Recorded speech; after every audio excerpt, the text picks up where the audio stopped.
Shalom, shalom, Israel. Go to warriorsoftheruwach.com to get all the truth, facts, and evidence according to Abba Yahuwah's word, which is in the Hebrew. Don't forget to like, share, subscribe, and become a member so that we can continue to bring all of Abba Yahuwah's word. So, without further ado, let's get it.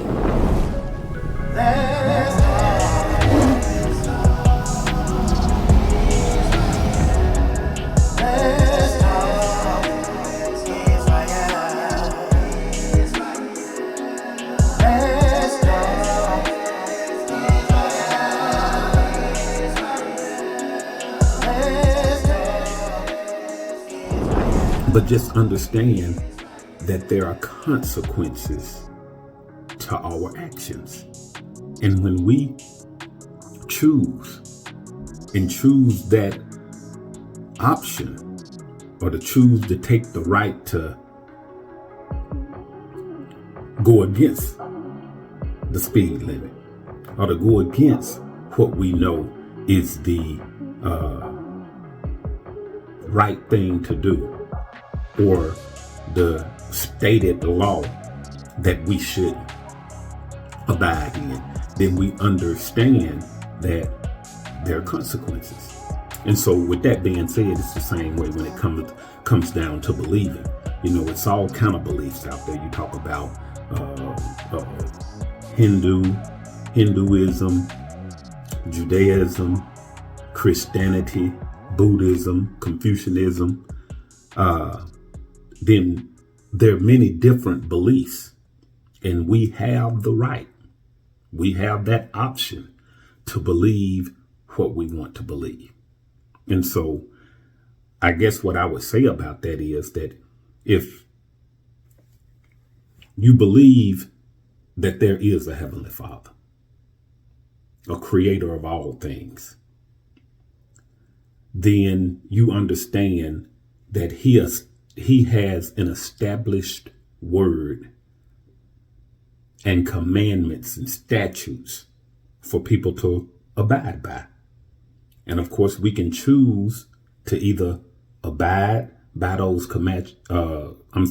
abide by those statutes and commandments, or we can choose not to do something totally different. I'll just bring up the story of Sodom and Gomorrah. You know, there was a lot of sinful things going on in Sodom and Gomorrah that the Father was angered by, and so much so that He ended up destroying Sodom and Gomorrah for men, you know, wanting to sleep with men and all manner of sexual immoralities going on in Sodom and Gomorrah, and so much so that He destroyed Sodom and Gomorrah with fire and brimstone. The Father reminds us in His word that we should walk in His statutes and commandments, and that we should be obedient to His word, because we are His people and He is our Elohim. And so in order for us to be His people and for Him to be our Elohim, then we have to abide in His statutes and His commandments and walk in the truth of His word. And we have to seek out the truth of His word, because righteousness is important to the Father.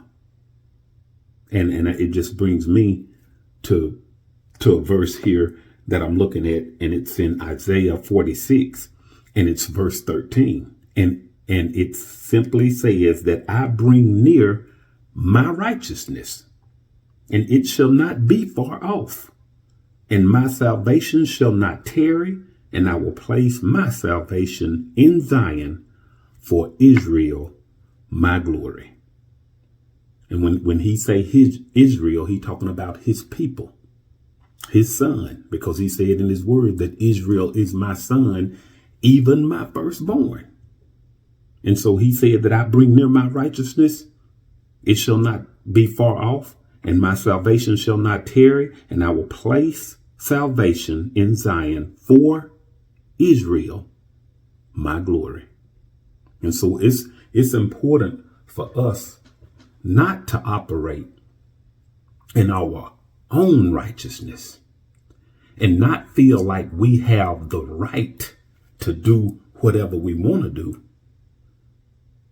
but we should be always walking in the righteousness of the Father, seeking the righteousness of the Father, so that when we make that choice, when we have those options, then we choose the option that is in line with the word of the Father.